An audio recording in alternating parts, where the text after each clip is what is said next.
Hello, thank you very much for joining us for this wildfire update for the Bush Creek East wildfire K21633. I'm Erick Thompson. I'm working as an information officer with CSRD, the Columbia Shuswap Regional District.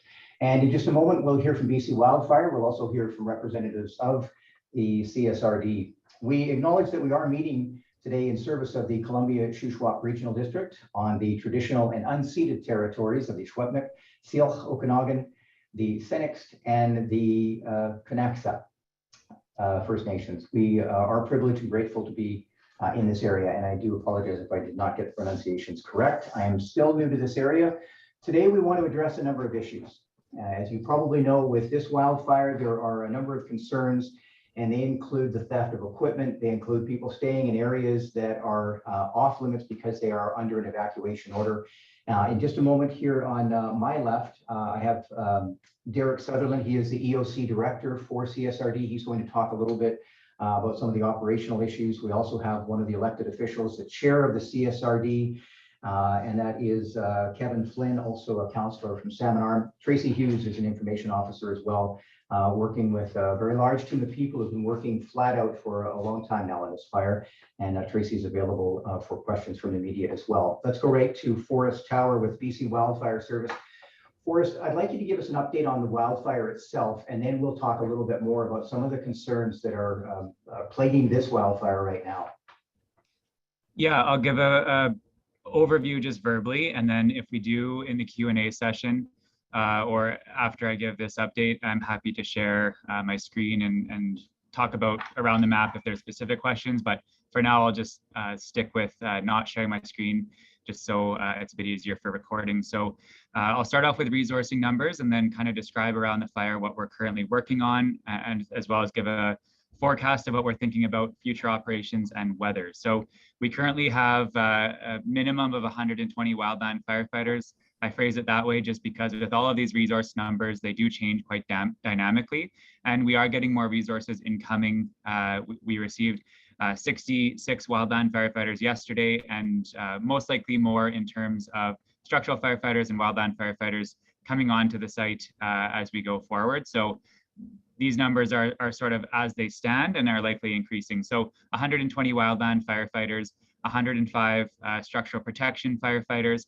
They have 50 pieces of structural protection equipment with them. So that can range from the fire trucks that people are used to seeing around cities, all the way to water trucks or bush fire trucks. So some of the more rural fire departments will have wildland firefighting trucks that are specially equipped to deal with wildland firefighters, but they are still a structural firefighting team.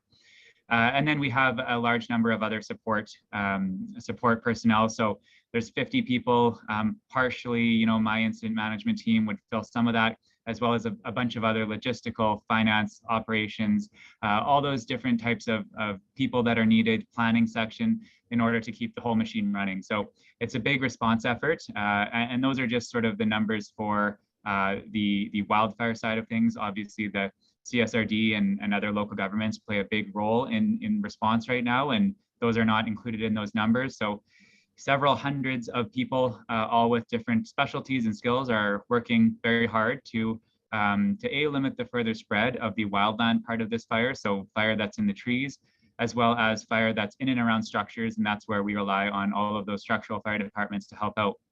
We have structural fire departments that are part of our BC Wildfire Service Structure Protection Branch, so directly engaged in us in response. Everywhere from Smithers all the way down to Vancouver Island, the RDEK, many, 15 plus different fire departments are currently working within our response structure, all of which are on the Bush Creek East wildfire. So it's a big response, and there's a lot of people doing a lot of things in a lot of places. So I'm going to work my way around the fire, and then again, if we want to share a map later, I can share my screen. So I'm going to start at Adams Lake and then work clockwise around. So on either side of Adams Lake, there are individuals with BCWS that are working along the Adams FSR in order to maintain that roadway. There's a lot of hazards present in terms of danger trees, falling debris, and so they're working on just ensuring that that road stays open for responder access. At this point, it is closed, obviously, in an evacuation order area, but we are using that road to monitor that area of the fire and do anything we need to do in terms of response there. So there is still some active fire in and around that area, but it is not burning at any intensity that is of imminent threat to spreading at this point. So people are going to see smoke in the area, and this is going to be true for almost everywhere where I talk about. There will be smoke visible for weeks probably.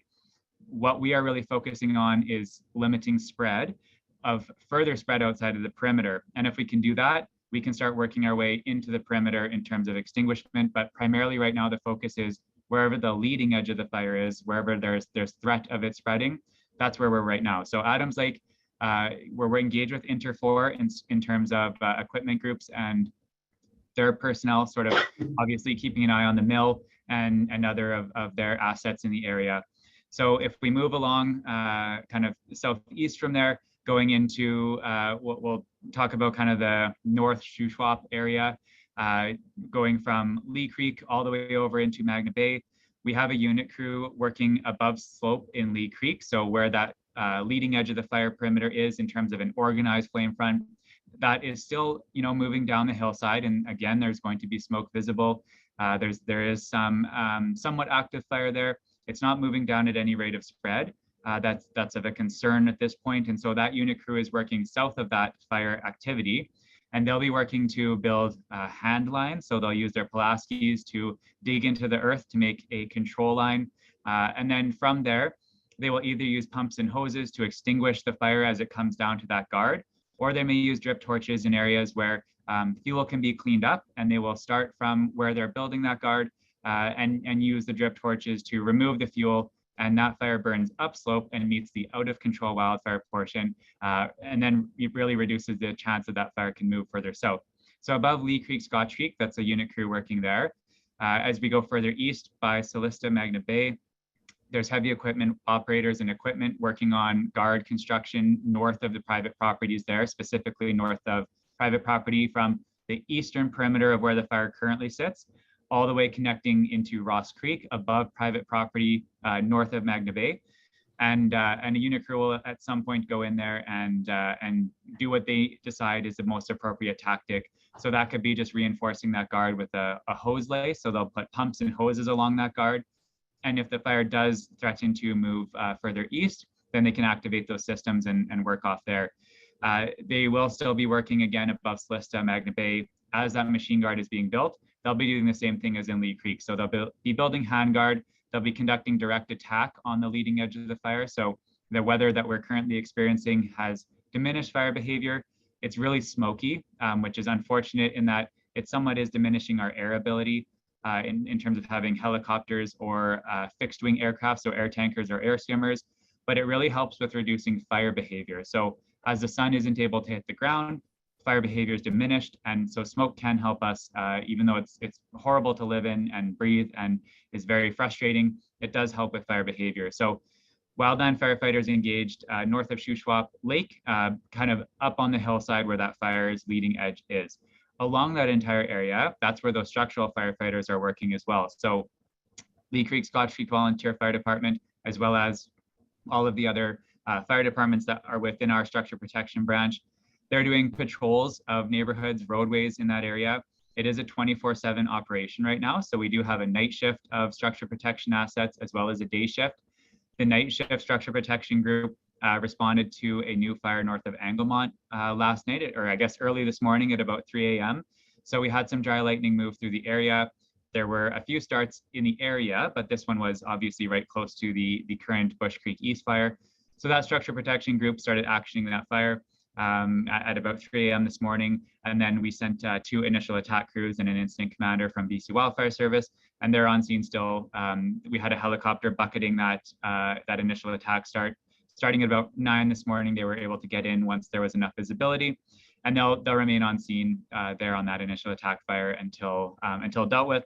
And from the last report I had, it was not threatening to go beyond resources or beyond an initial attack success. So seemingly they will be able to get control around it, but they'll stay focused on that. So in and around all those communities, that's where a large majority of the structure protection assets are in terms of our gear that's set up, as well as those roving patrols that will be using their fire engines and water trucks to be working in and around buildings, mopping up and working on any active structure defense as it's needed. On the more western side near Little Shuswap Lake, we have another unit crew working upslope of there. So between the Locum Bear Creek Road all the way down into the road that kind of runs along Little Shuswap Lake, upslope of those properties, they're working on a line connecting those two roads, and that will be a control line to limit any further spread west of the main leading flank of the fire on that western side. They're also working in the Locum Valley, so working on, again, structure protection in that area, as well as wildland firefighters working where the fire's leading edge is to limit any further spread. And then same thing goes upslope of the properties in the Little Shuswap Lake area. Wildland firefighters working there to, again, as the fire is moving down slope, meet it where it's at with either a guard, direct attack using water, or ignitions. And we posted a video of a clip of the Bighorns unit crew. So they're working in that area right now, and that's where that clip we posted on our social media accounts comes from. That's the work they're doing in there. The work you can kind of see is Pulaski's digging in the earth and making a guard, and then drip torches being used to clean up all that fuel. That's happening everywhere on this fire all at once, and is the bread and butter of firefighting, is in terms of creating a control line and then either using water or fire to extinguish or remove fuels as we're working through. So that's kind of the north of Highway 1 stuff that's happening right now. As we move south of Highway 1, we have crews working in both the Turtle Valley and Sorrento area. So yesterday there was a bit of activity in the Sorrento, North Sorrento area. The fire is still, up on the hillside, but it is moving down slope. It is not actively challenging our efforts right now, but we are, we do have a concern in that area, and that there is potential there given the fuel type and availability. So we do have structural firefighters there working on structure protection. So yesterday they set up 18 sets of equipment on a number of structures in North Sorrento. They will go in there and triage structures based on everything that a structural firefighter is trained to do. And so they've actively set up on some structures there, well in advance of any imminent threat, but just so that it's up there if needed. And our wildland firefighters are working in the area to limit that wildland fire aspect of it from growing any further. So we have a unit crew in the area, as well as several initial attack crews. And they are working, again, a 24/7 operation for our crews as well. So we do have a night operations person, and then normal day operations has a number of supervisors, but we have a dedicated night operations branch, and that individual is responsible for overseeing any initial attack or wildland firefighting that happens overnight. And that is set up throughout the fire area based on need and wildfire activity. In the Turtle Valley area, we have, again, structure protection individuals will have gone there, task force leaders with a strike team to triage some structures in the area. So in the English Road area, I know that they were looking at a few structures and looking at structure protection options, again, well in advance of any active imminent threat to those structures themselves. But again, needing to have that plan and structure in place beforehand. And we also have wildland firefighting crews on that side as well. So kind of our main areas of concern, if I needed to rank them in terms of a wildland fire perspective, are really focusing on limiting rate of spread and further spread on that south of Highway 1 area, so the Sorrento Turtle Valley.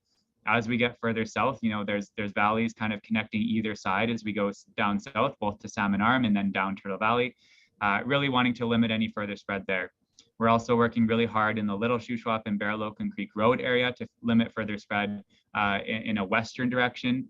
And then in and along all of the communities from Lee Creek all the way to Magna Bay, upslope of where those structures and the fire currently, that it hasn't moved down into community, that's where our wildland firefighters are focused.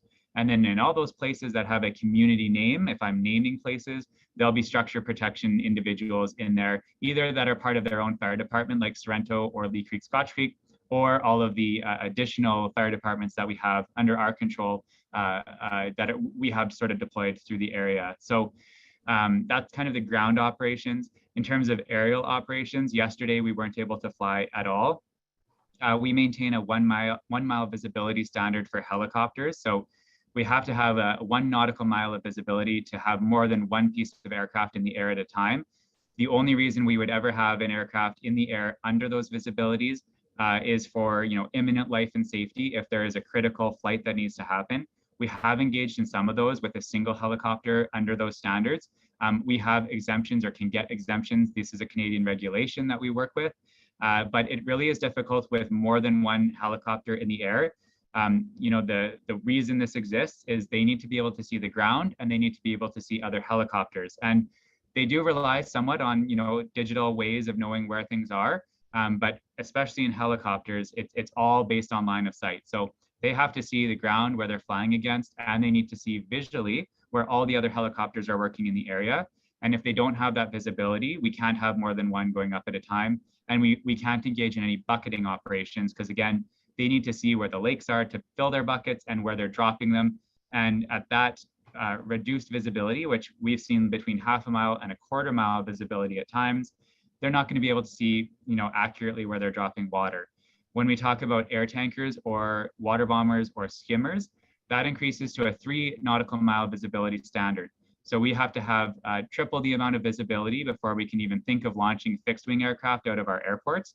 And then it's important to remember our planes are not landed right in the fire. So they're taking off from either Salmon Arm or Kamloops. So even if there is visibility where people are working right now, or are on around Shuswap Lake and they're seeing that maybe there's less smoke than what you would think, and thinking we can fly, our aircraft, especially for fixed wing aircraft, they go to airports at the end of the day. They're not landing just in fields on the fire. So we have to have that visibility from the airport so that they can take off and land once they're done their mission.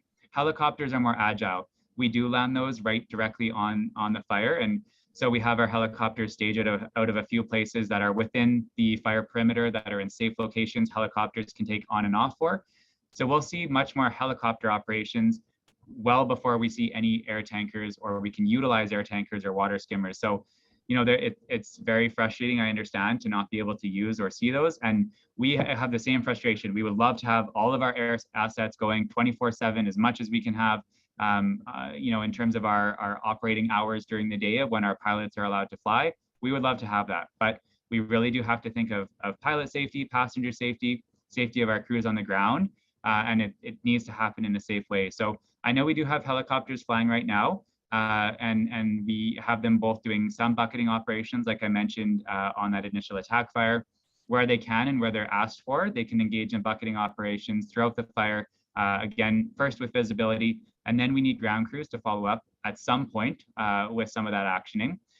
In terms of the air tankers or water bombers or skimmers, at this point, still unable to use them based on visibility, but as soon as we can, and if there are viable objectives, so meaning that a ground crew says, yes, we could use retardant, or yes, we could use additional water, and they request it, then those aerial resources are used. We had them not yesterday, but the day before, I believe, working in the Little Shuswap Lake area.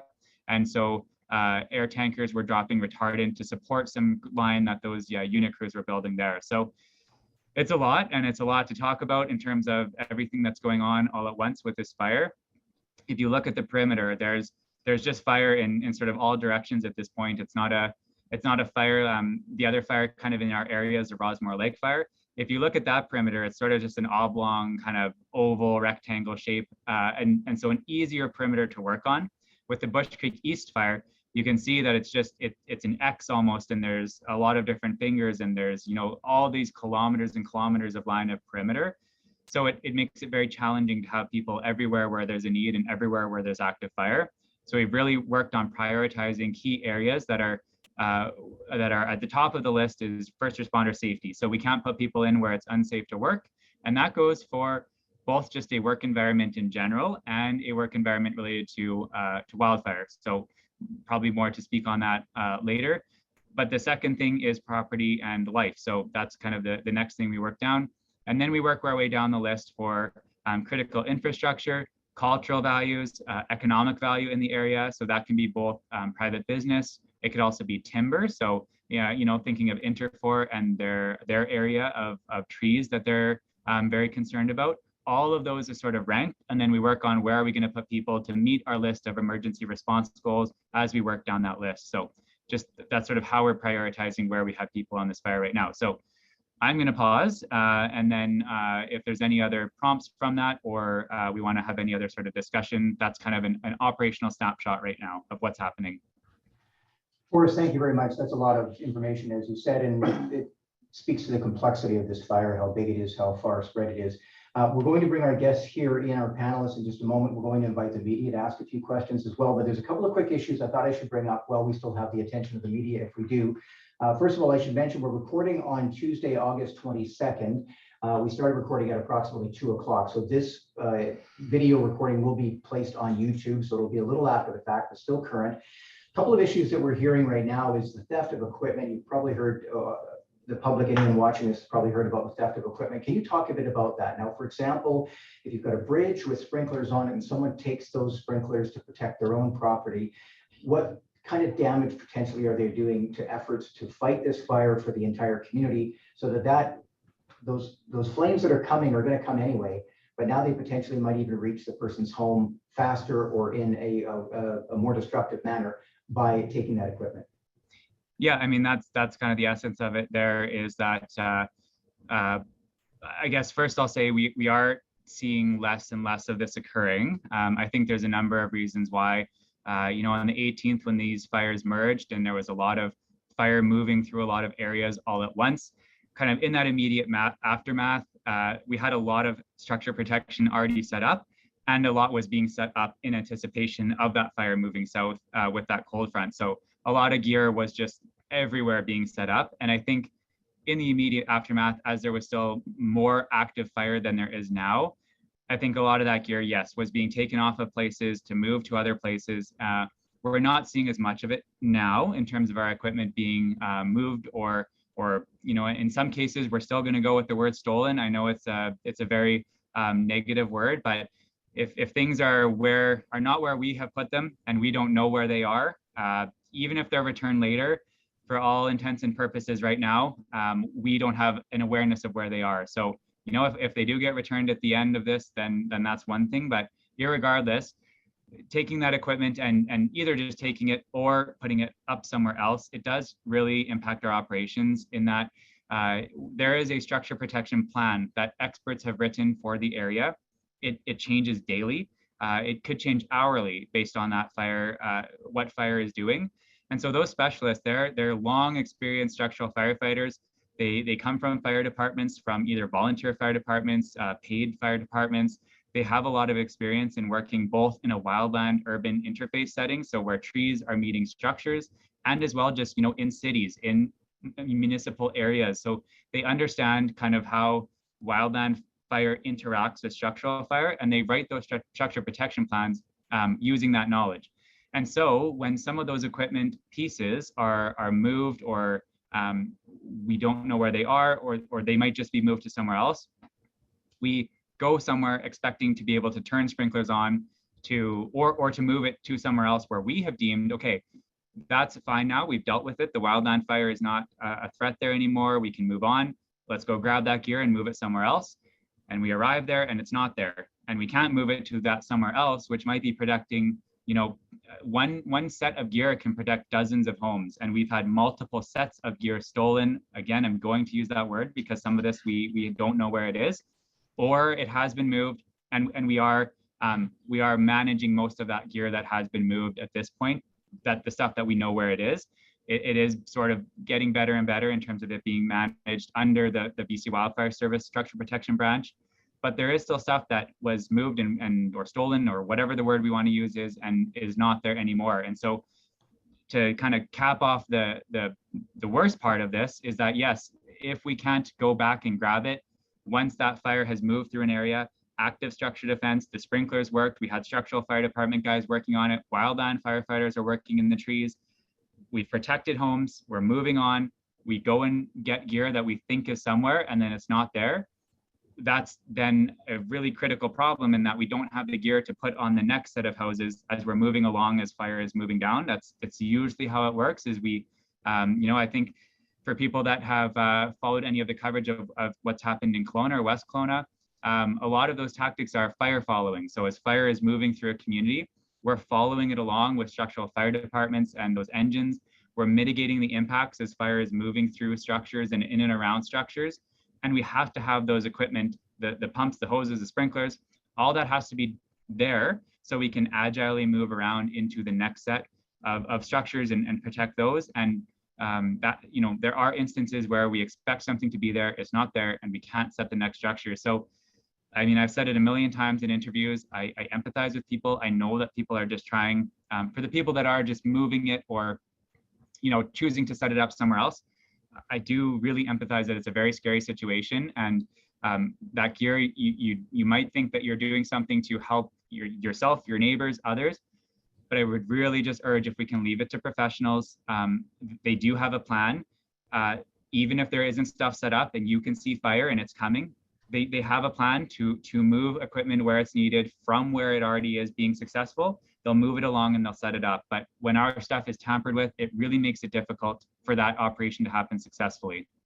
Forrest, let's get to some questions from the media. Just ahead of that, I want to mention quickly that if you're looking for any information, if you're hearing any information, reading information on social media, unless it's from an official source, and that would be CSRD or BC Wildfire Service, you may want to double check that. And we've heard situations where people have read on social media that the evacuation order, for example, has been lifted, or that they can get access permits to areas that are off limits. That is really dangerous. And the idea behind an evacuation order is to protect life safety. And protecting life safety means not being in the area so that fire crews can do the work that they're doing. And if you're in that area, that means they can't do that work. They can't protect your home. And if the fire moves into the area, they'll have to stop operations to come and protect you. And that is not ideal.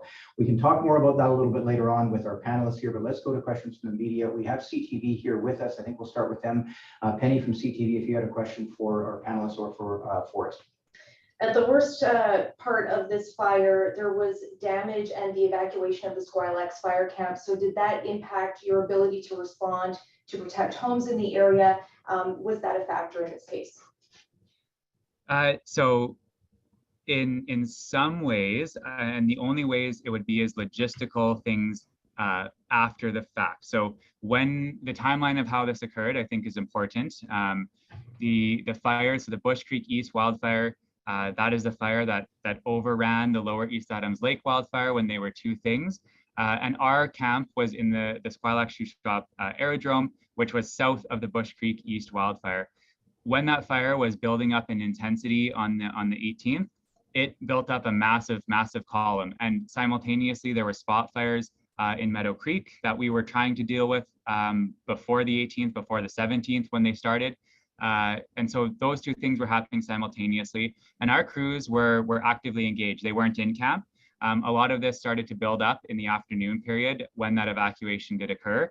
And there was really only a handful of support staff. So the incident management team was there.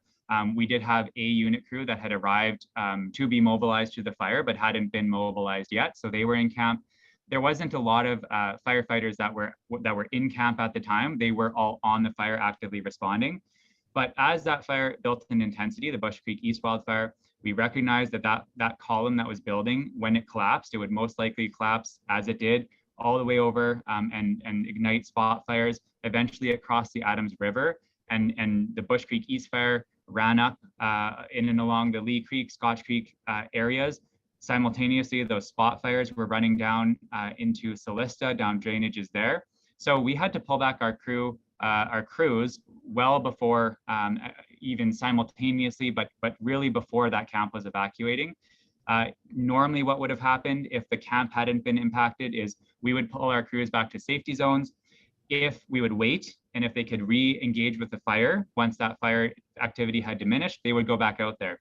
If not, they would have returned to camp. So in a situation where camp was not compromised, our crews would have been pulled back to our camp anyway, and they would have stayed there until it was safe to re-engage with the fire, which may have been the next day. It may have been we could have re-engaged, but with how intense this fire was, we were not putting humans in front of it. So even if we didn't have to evacuate the camp, humans would not have been put in front of this fire. In terms of the wildland fire, what was happening as it was burning down into and threatening and interacting with those communities. So there was no immediate challenge or impact of firefighting operations because they would have ceased to exist even if we didn't have to evacuate the camp. Crews would have been pulled back to safety zones. They would have stayed there and likely returned to camp anyway. The more just logistical challenge is that as we had to all evacuate to Kamloops and set up a temporary camp at MacArthur Island, it just logistically challenged kind of the next 24 hours of, we obviously have a set schedule of when people are fed in camp and, you know, briefing times and all that kind of stuff. So there was maybe like a 10-hour interruption in terms of normal operations, but they all went back to camp. All people's personal belongings were retrieved by BC Wildfire Service staff and brought back to Kamloops. They all slept either without tents or with tents, or some in MacArthur Island, the building there, just slept in the field there. And then they all returned back the next day and went out again and started firefighting with some minimal interruption in the morning. They didn't roll out at the normal, 6 a.m. start time that we might normally have did, just because we also had to reassess the situation. So I know this is a long answer, but I think I've heard a lot of questions. And so I just want to really make that timeline sort of clear and what happened with the camp, and that crews were in there again the very next day, working in areas that were safe once they had been deemed safe to work in, and we had some assessment of the area. And the final thing I'll note, just because again, I've been getting questions, is our camp infrastructure itself is fine. It's really just a bunch of office trailers and kitchen trailers and communications equipment. We had sprinklers set up on it. We fire smarted the camp before we left. We had dozer guard run around it. And the camp infrastructure itself is fine. So no really impacts to it that way. We can't return to the area because it's in the field. There is so much soot and ash that you can't set up a tent in a safe way. Again, it's an unsafe environment to sleep in and to eat and to work in. So we're working on finding another fire camp, and crews will eventually be moved there. And operations have been normal ever since we evacuated the camp. Quick follow-up from Penny. Yeah, so you're saying that the crews had to leave because the fire was too intense. When exactly did they go back to continue or to resume fighting this fire? The next morning. So everyone was pulled back to Kamloops, and we at that time didn't have a full-on night operations other than a handful of initial attack crews. So it's not like we had 100 people that would have been going out there at night to continue firefighting operations that didn't go out there. It was normal for that at that time. Everyone would be back in camp, at the end of our operational period, which is around 7 p.m. They would have all been in camp, and we would have done our normal day. There would have been a handful of night operations that would have been happening in some key priority areas just to monitor and actively fight fire overnight. But again, they were pulled back due to safety of them. They would have gone back to camp, and irregardless of our camp being evacuated, they would have been going back in the next morning. So really the only delay in response was, maybe a couple of hours on the morning of after that fire impacted and we evacuated, just to figure out some logistical challenges of where are people going to go. Obviously, it went from a 7,000-ish hectare fire to a 41,000 hectare fire. So it overran the Lower East Adams Lake fire, which was about 10,000 hectares. So we had a quadruple in size in terms of out of control fire that we then had to, the next day, where are we even putting people? Where are their achievable objectives? Where is it safe to go into work in the next day? So yeah, they re-engaged the next day, and all our crews were out there and working the next day, and minimal impacts into operations from evacuating that camp. Okay, Forrest, thank you so much for all that information. And I want to check and see if we have any questions from the media. From our perspective here, I'm not sure where we'll see whether we have questions from the media. I think we may be alerted through our monitor here. But if not, what I'd like to do is give a final word to Forrest, and then we'll bring in our panelists here. Forrest, one of the challenges with any wildfire, any emergency, is communication, information, people getting enough information. It seems in this particular situation, there are people who are what I would call second guessing BC Wildfire Service, second guessing local government and some of the decisions that are being made. Can you reassure people that every step that can be taken is taken to try and protect life, safety, and property in this particular fire, the Bush Creek East wildfire? Definitely, I will get into that. And I just want to highlight, I think Randy from CBC had a question. I saw her hand go up. So okay. If we just want to figure what that is, and I'll answer, and then maybe we could just go to her after. So okay, yeah, we can't see Randy from here, but thank you. No worries. So yeah, I mean, I think I get a lot of this. I know that the CSRD also gets a lot of this. There's a lot of pressure from people that are in those communities that are both evacuated, but also, you know, a heavy presence of individuals that are still in the evacuation order area. And I mean, yeah, I've tried to express this in all my media work, in that we are trying to work collaboratively with people. We are all humans trying to work towards the same goal. We are trying to get people back into their properties or their houses if they are fortunate enough to still, you know, there's significant impact in this area.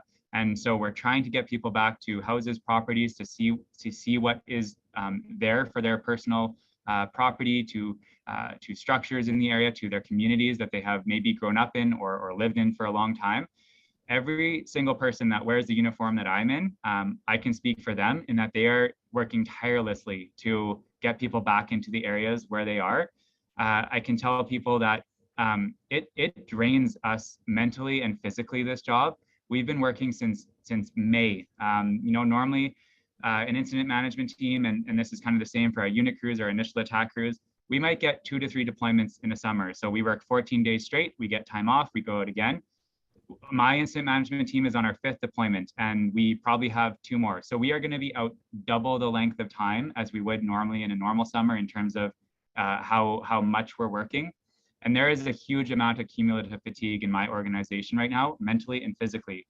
And when we see the types of information being shared in terms of, you know, everything from the planned ignition, there's a lot of misinformation and counter narrative in terms of what is honestly just factual information that I've shared. Anyone who wants to have a 40-minute conversation with me, please call me and I will walk you through. I have timelines that go down to the minute of the decisions we made. This is all important information that we keep track of for this exact instance. You know, it is not a small decision when we decide to use planned ignitions of the scale that we do on some of these fires. And all of that decision making is written down. It's time stamped. We know, you know, we're talking to lead forecasters for the province of, okay, what is the wind doing in the next minute? What is the wind doing in the next hour? We are constantly engaged in a lot of science behind our decisions, and it's all tracked. So it's all able to be shared to people. It's just that you need to come to the right source. And so for that information, that's me. For information about evacuation orders, alerts, you know, questions about access in and out of the area, that's now the regional district, the local authority. So for the context of this call, that's Columbia Shuswap Regional District. For some other areas, it might be a First Nation local government that has an order. That's the places people need to go for information. And it's very important to do so, to get that firsthand information. But again, I can speak for my organization and the people that wear the uniform I wear. I can speak for all the structural fire departments that are from, again, all over the province that have responded to call for aid from us in terms of a structure protection branch, us requesting equipment and it arriving. Everyone is out here away from their homes, families. I mean, it is not in any way the same situation as being on evacuation order. I completely get that, but people still are sacrificing parts of their personal life to be out here and servicing community. And this is not to downplay the severity of the situation here at all, but we will be here for 14 days. I had another deployment here for 14 days, and I'm going to get sent to another community and another place, and I'm going to do it again. And then I'm going to get a few days off and we're going to do it again. And myself, the rest of my team, every structural fire department, it's a long road left of wildland firefighting in summer for the rest of the summer in BC. And we just, again, I'm trying to stress the importance of collaborative work, of humans just working together to get things done. And it is frustrating to have stuff blocked at RCMP blockades. I very much understand that. There is a reason why those are there. There's a reason why we have to have an increased sense and presence of security in the area. You know, people that have evacuated have trusted the local governments in placed a lot of trust in them to ensure that when they come back to their house, their stuff is still there. And we have to maintain some order in these areas. And that is reflected by that increased presence in RCMP. BC Wildfire Service, we're a guest here. We are in the community working on wildland fire. When that wildland fire is done, we are out of there and we are on to the next fire. If there's fire again, we will come back, as always. We are guests here trying to work and service for the wildland firefighting stuff. The local governments, all the other response agencies and the community and the people that are in the evacuation order area right now, they are not going away and you are not going away. It is a long road to recovery. And I've really tried to stress the importance of that. the sense of community has to remain there. There's no way that people can get through the amount of traumatic experience that has been experienced in the last 48, 72 hours, extend that to the last 3 weeks or 4 weeks that these fires have been burning. You cannot have that without strong community. And the risk is that the escalation of some of these instances at roadblocks internally in the evacuation order area, interactions with response agencies, so that's either our staff, wildland firefighters, structural firefighters, other government or adjacent to government officials, those interactions that seem to be increasingly escalating in terms of some of the issues that are happening, that's going to have a long-term impact in terms of how relationships are managed going forward. And not in a threatening way, just in a way that it's hard to work together when it's a very us versus them mentality. So I'm a guest. Everything I'm saying here, I'm going to go away and go somewhere else in BC, and maybe I'll be back here again. But I really just urge people to think about the long-term impacts of some of the decisions that are being made, and that the problems are not going away. I've really been trying to stress that people sleep, wake up, and try and make some more logical decisions for some of the stuff that's happening in the evacuation order areas. If you haven't slept, you got to take a nap.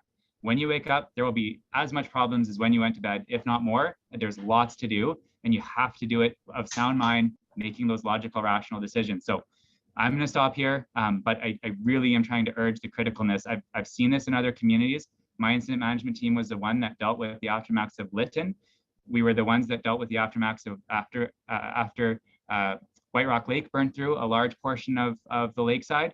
I've seen this, and I know for a fact the importance of recovery and the importance of community and the importance of working with your local government and all the other support agencies going forward.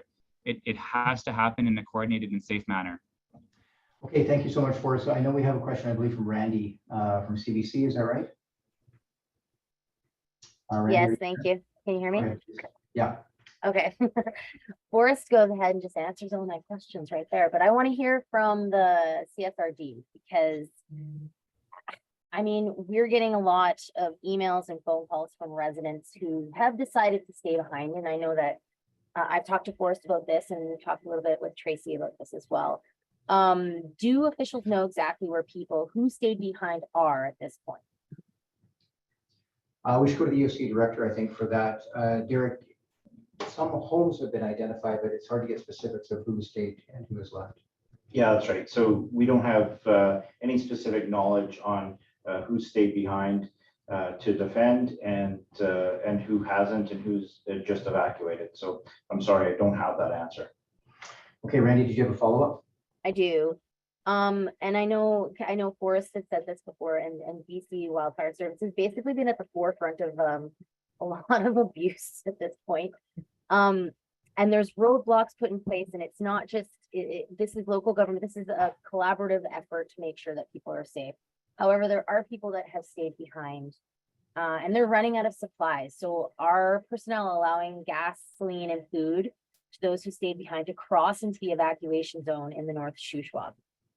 Well, this is certainly a question for the local government. Local governments, as you know, take direction from BC Wildfire recommendations on evacuation alerts and orders. Once those orders are in place, it's up to the local government to then enforce along with RCMP and security. I'll ask either any of our panelists here if you want to comment on that, but from my experience working in an emergency operations center, what I can tell you is that when an area is under an order, you have to leave the area. So discussions about ferrying food and supplies back and forth are really detracting from what the actual situation is. And from an operational perspective, Erick, that might be best focused on you. Yeah, sure. We can't debate whether the government, the local government has stopped people from getting things. They shouldn't be there. It's unsafe for them and crews. That's right. So their presence there is creating an unsafe environment from BC Wildfire. And we've heard that directly from BC Wildfire, who've asked us to address this issue. And so we've had to beef up security in the area to try and address this issue.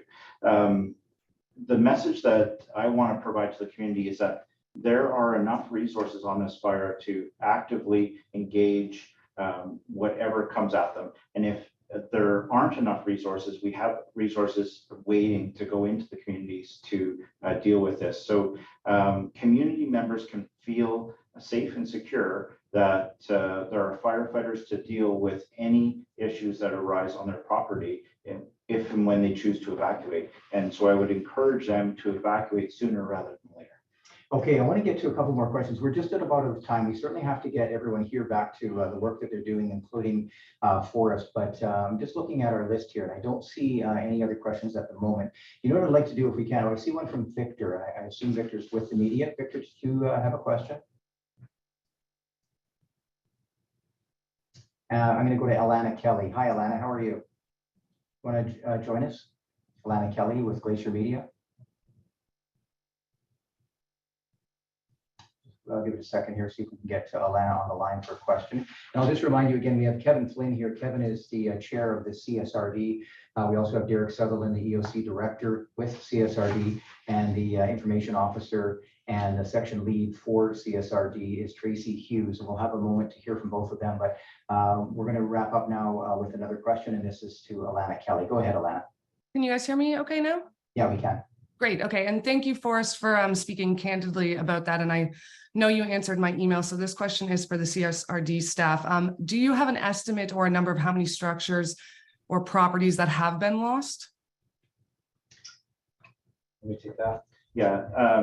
So we've engaged with Canada Task Force 1, who is a heavy urban search and rescue unit doing a rapid damage assessment in the area. They've started their work this afternoon, and they'll be working over the coming days to determine what the structural loss is in the area. Right now, we don't have a really strong sense of what that is because the situation in the order areas is still active firefighting going on in those areas. And so up until this point, we haven't been able to get that awareness. So we're hoping to have those numbers for you soon. And certainly some of those areas being still under evacuation order, they're unsafe to go into to do an assessment. Alana, did you have a quick follow-up? Yeah, this was kind of spoken about, but I just want to address it kind of head on here. I did interview an individual whose home was destroyed. He had put, he said his words was that he had a false sense of security that the planned ignition was going to work. He did evacuate and then his home was lost. So I'm just wondering if there's anything that staff would say directly to him or if that's Forrest, just to answer this, because we are going to have that interview with him. So I think it's important to have an answer to that. I can take that. Yeah, I think I've discussed quite a bit in media about the planned ignition, but I am more than happy to give I will try and be brief. I know my answers sometimes run long, but I try and explain everything that I know and give people a really good sense of what's going on. So with the ignition, the very, very quick timeline is we had on the 17th, so the day before we had these fires merge, the 17th was when we did that ignition. It was a 10-kilometer ignition north of the power lines, north of Lee Creek and Scotch Creek primarily. People will know those references. There's a straight part of the power line. It starts to turn north.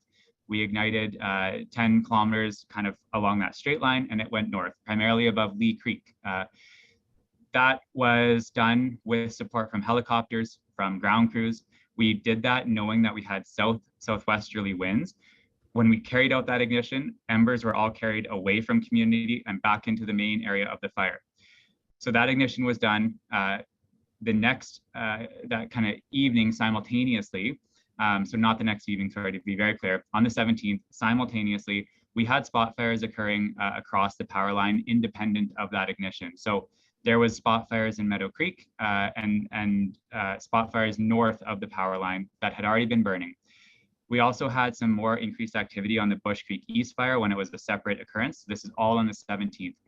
On the 18th, the next day, so 24 hours-ish after we carried out that ignition, that cold front started to impact the fire. It started to impact the Bush Creek East wildfire in a very aggressive way. Winds were coming down Adams Lake, 50 to 70 K, probably gusting more than that. And as they were coming down Adams Lake, they were curling around at the end of the lake in either direction, influenced by valleys and local topography. So we had a really big impact on the Bush Creek East fire.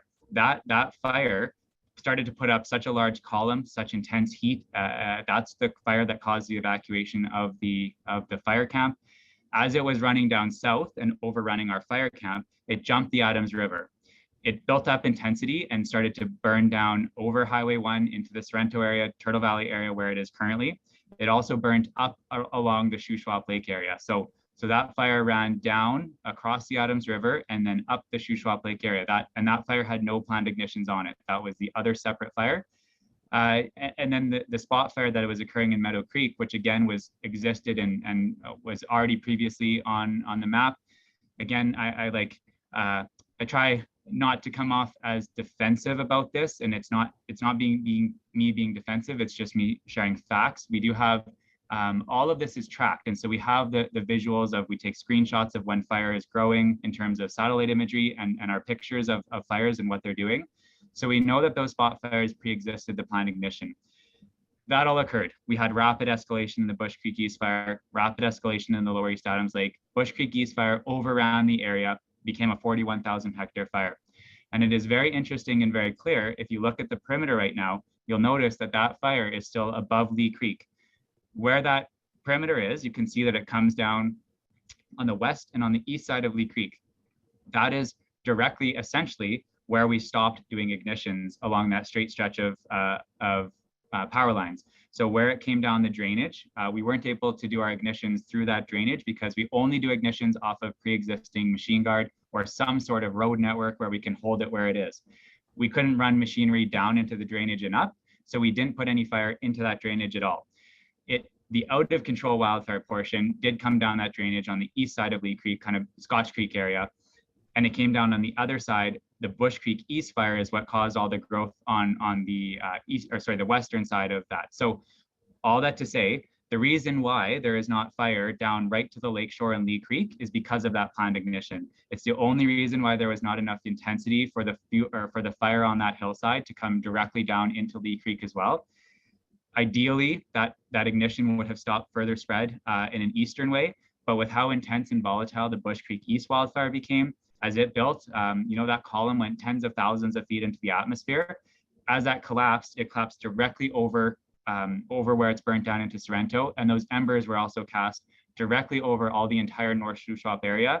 And again, we already had pre-existing fire that was challenging containment. We had bucket ships and crews on it. In the Meadow Creek area, fire departments were responding to it. So a lot happened all at once, and it is very clear. And the clear message that I would like to share is, and this is very important again, to listen to someone who has the background information. And I'm more than happy to have a very long conversation with anyone who wants to listen to me talk more in depth about this. The planned ignition did not cause any amount of this fire joining together. It was not the cause of the conflagration of those two fires, and it did not cause any impacts to structures. In fact, again, as you can see by the perimeter of the Lee Creek area, it stopped that fire from spreading further, and most likely was the only reason why all the homes that were saved in Lee Creek were. I very much understand that there is significant and devastating impact along the Squilax-Anglemont Road. It is due to an out-of-control wildfire event that probably rivals any fire event that humans have witnessed in BC in a wildland fire setting. Fire's been here for millennia. It's been here before humans started to interact with it. And certainly there have been bigger fires and there have been more volatile fires. But while humans have tried to have an impact on them, this is one of, if not the most significant fire events we have ever witnessed in BC. We've had very large fires in Tweersmuir Provincial Park. We've had fires like the Elephant Hill fire.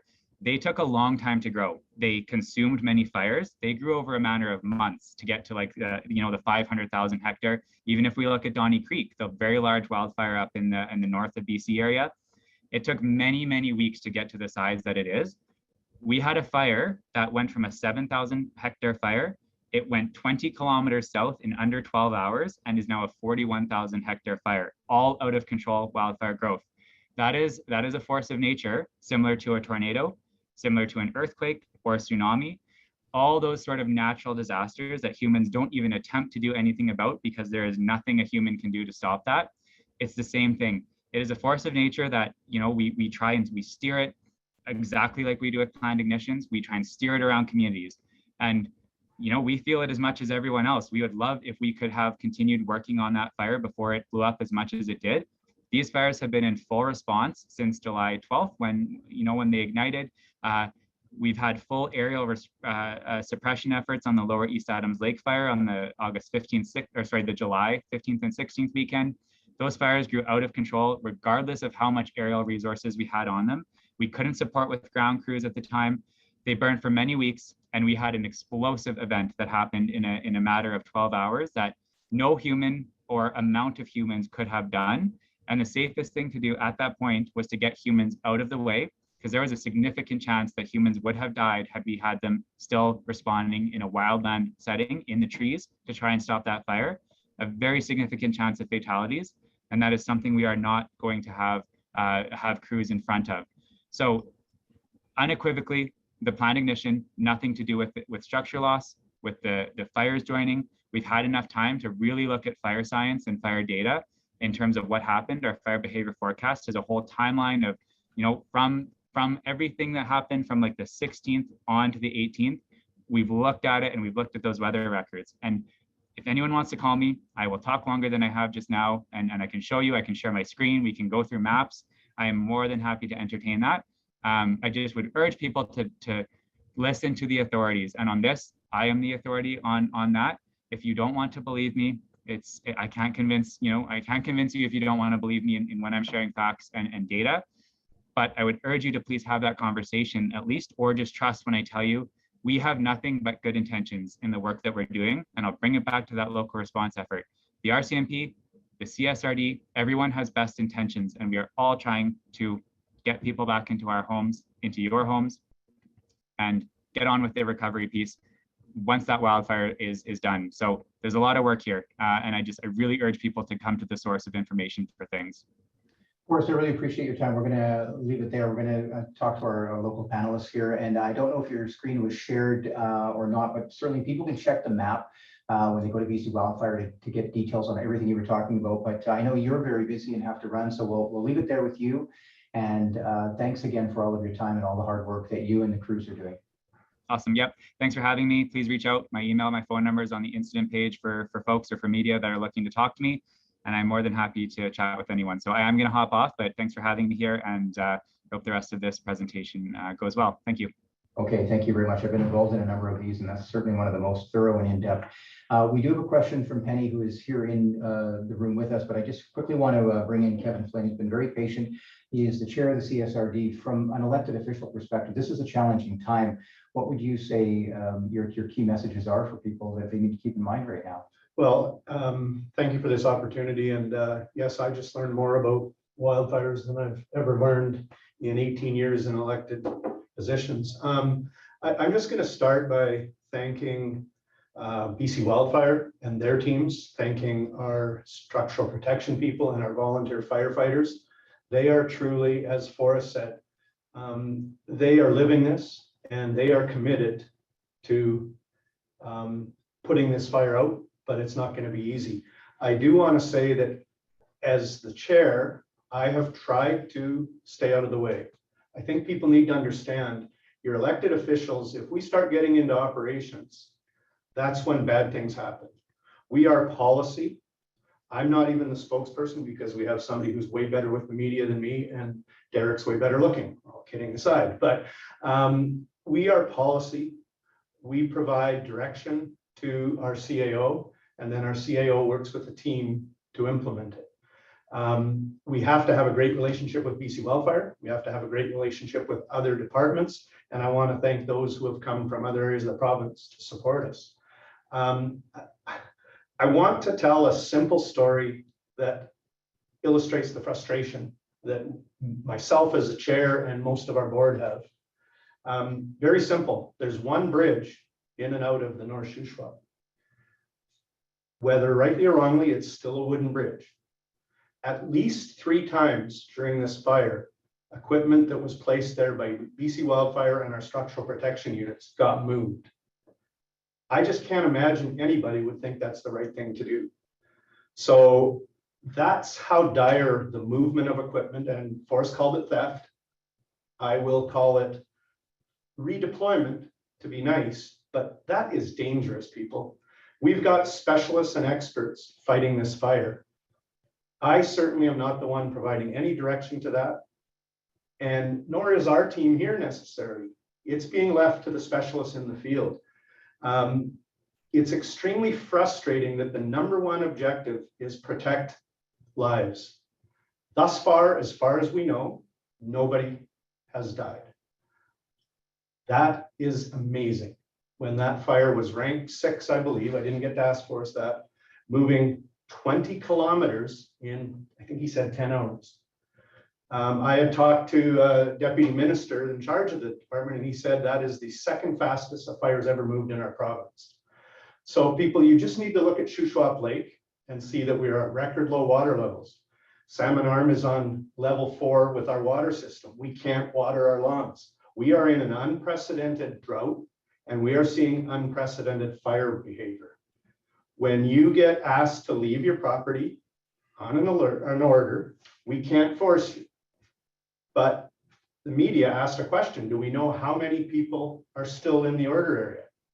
We don't know who's there. We don't know where they are, but yet we're being asked to provide them with water and food. I struggle so much with the fact that there's rules in place provincially, federally, that an evacuation order asks you to leave. We can't force you, but that evacuation order also says you have to stay on your property and you have to be ready to stay on your property till the event is over.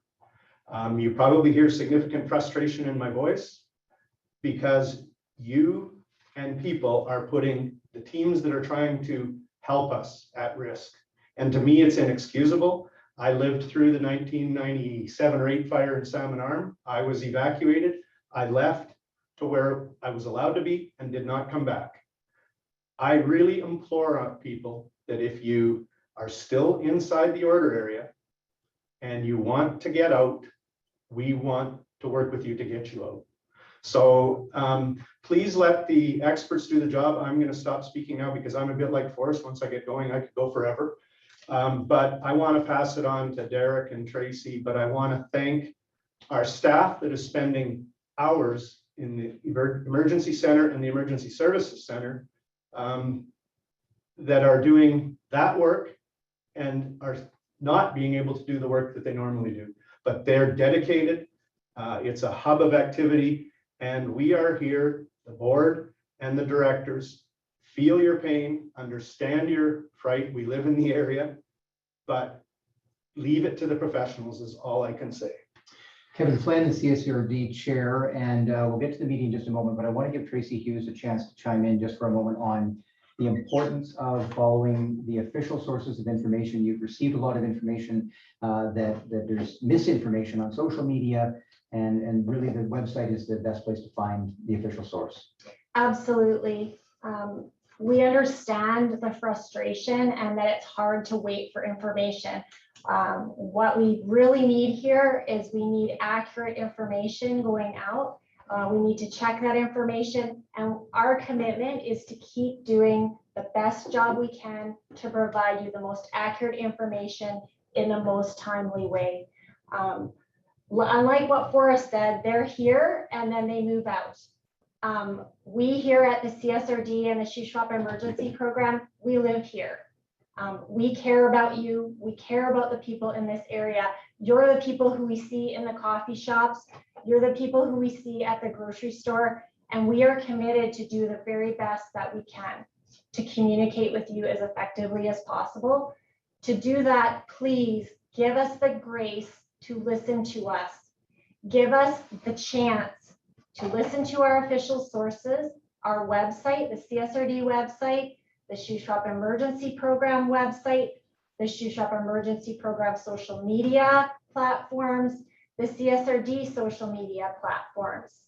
I know many of you have Alertable, and that's been an excellent communication tool. I know there's been some frustrations with it. We are trying to work out those frustrations, reach out to us, and we will try to resolve those. Right now, there are people on social media passing misinformation and inappropriately sharing information, purporting to be from official sources. So I would really encourage people to head directly to our platforms on Facebook, on Instagram, and on Twitter, rather than relying on necessarily shares or reshares or overshares from others. It's critically important. I do want to address that we are here for as long as it takes. As I've said, this is our commitment and we take that commitment to heart. I too was evacuated in 1998, and I understand how difficult it can be to sit and wait and feel like you're in limbo and you don't know what's going on. People are working on this, and we pledge that we will do our best to get that information out to you as quickly as possible. Okay, we have time for one more question, and then we really should wrap it up and get back to the Emergency Operations Center. Penny is here in the room with us here at the CSRD, and you have one follow-up question. Penny. Yeah, I don't know who wants to take this, but I don't have to tell you that there's a lot of tension in the community. A lot of people are really upset. They see their neighbors are struggling. They want to help. Some people are trapped where they're not in an evacuation area, but they still can't get supplies. There's a lot of, as you say, misinformation. So with tension so high, there's a lot of trust been lost in officials because many people feel their communities were abandoned. What are you going to do to try to rebuild that trust or address these people that right now, like it's not a good scene in town right now? I can address that question, but I would ask the EOC Director, Erick Sutherland, to maybe talk about the fact that when you're talking about trust, I think Tracy addressed it, that there is a lot of work going into making sure that people are safe, and all of the people who are in place are using the best knowledge, the best resources available. What can you say to people? Yeah, so I think people need to understand that we've been working tirelessly through the Emergency Operations Center to support the evacuees. We're supporting about 11,500 people that are either on an evacuation order or an evacuation alert. And we have teams of volunteers that are working constantly. It's the biggest evacuation that we've ever had to manage, and things are going well. People are being supported, and we're happy to do that. Our fire crews are working around the clock in the North Shuswap and in Sorrento to make sure that their structures are protected. We have resources waiting to spell people off. We have shifts covered. We have extra resources if they're needed. And, you know, I absolutely loved what Forrest said, and I'll echo it, that we need to rally as a community to get through this. And I am absolutely committed to rallying the community to get through this together and to working with the community to get through our recovery from this disaster. So me and my team will be working for the next several years to make sure that the community recovers well from this disaster, and that we're getting through people through the toughest times. Okay, final word to the Columbia Shuswap Regional District Chair, Kevin Flynn. Kevin. Yeah, I just want to echo what Erick said and what Tracy said. As the chair of the board, we are policy, as I said earlier, but I guarantee you that your elected officials are feeling every bit of the pain you are.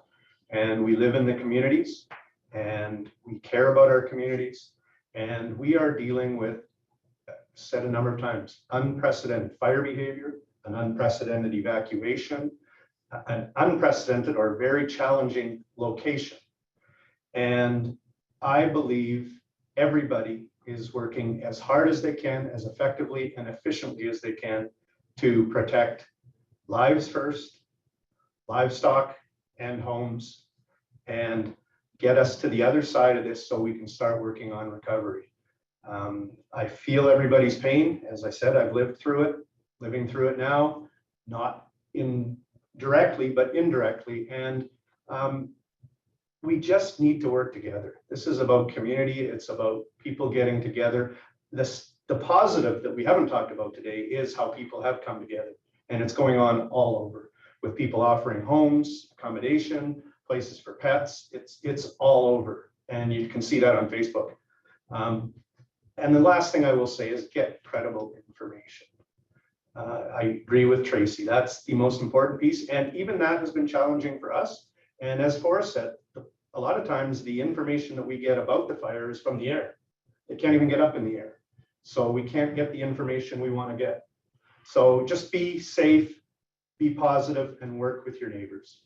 Okay, well, thank you all very much. Tracy Hughes, Kevin Flynn, Erick Sutherland. My name is Erick Thompson, and I'm working now with the CSRD today anyway to help out. And there are a lot of people behind the scenes. We should also mention Forrest Tower, of course, but from BC Wildfire to visiting fire departments to first responders, volunteers, local government staff, and elected officials working hard behind the scenes. If you're in the area and you need support, whether it's emergency support services or if you just want to talk to somebody, don't hesitate to contact your local government, the CSRD. Thank you very much for joining us. We appreciate your time. All right, we're just going to close down our